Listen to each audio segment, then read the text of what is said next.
Hey guys, this is Owen, and this is your introduction to spoken Ybanag. Today's lesson deals with eating. The word for to eat is Kuman. Last time we left off with lesson 1, the question Kuminakka Ngana was asked, and that means, have you eaten already? The answers that we had at that time was Awan, which means to say no, or Awan paga Kuminan, which means to say no, I haven't eaten yet. Another way to respond to that is if you have eaten, you could say one, Kuminan na Ngana. Okay?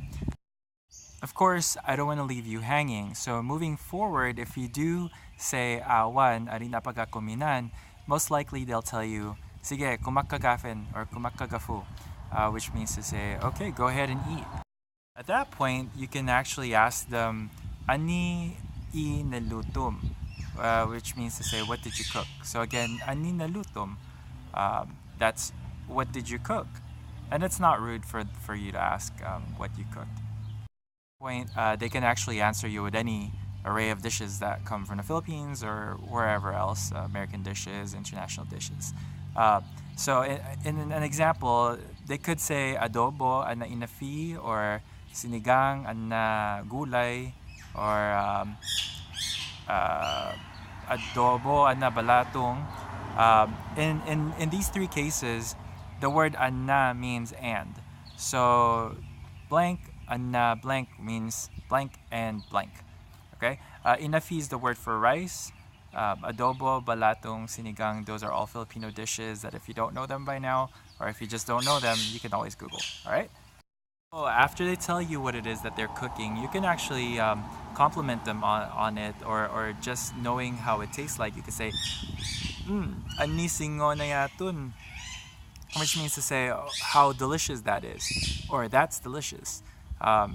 Word for word, Anni means what, and then Singngo means delicious, and Yatun is that is. Again, I'm not trying to teach you guys literary Ybanag. I'm trying to teach you conversational Ybanag, which is what you'll most likely hear among Ybanag speakers to this.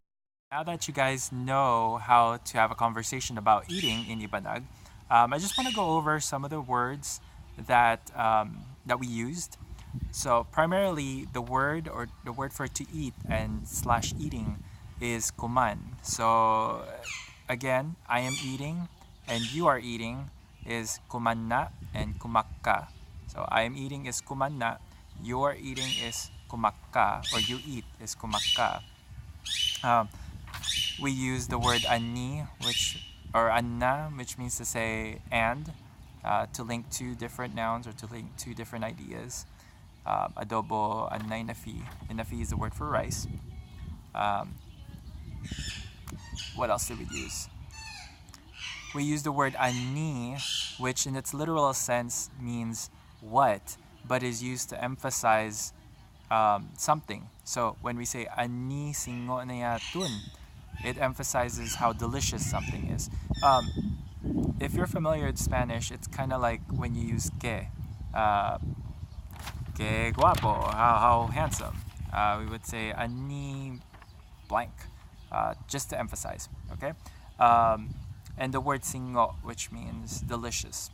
So I want you to make sure you pronounce each and every single consonant, not glide it together, okay? So it's Singngo, not just Singngo. I'll write it down below, so you'll see everything down, all the words together down below. All right. So for now, that's it. I'll meet you guys again in a few days when I figure out what the next lesson will be. Bye. Thank you.